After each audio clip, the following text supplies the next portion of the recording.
Hey guys, how's it going? My name is Adam. Today I'm gonna show you how to delete all chats in Messenger.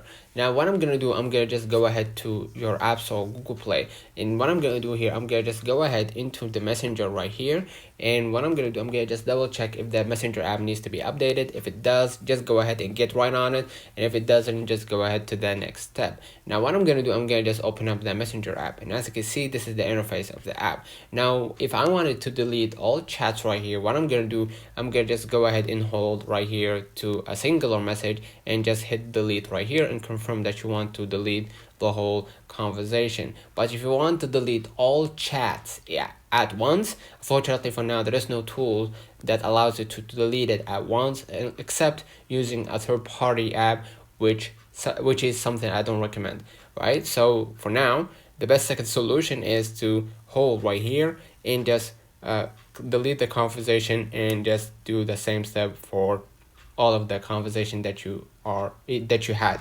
Let me know in the comments if this video helped you. Don't forget to like and subscribe. Thank you for watching.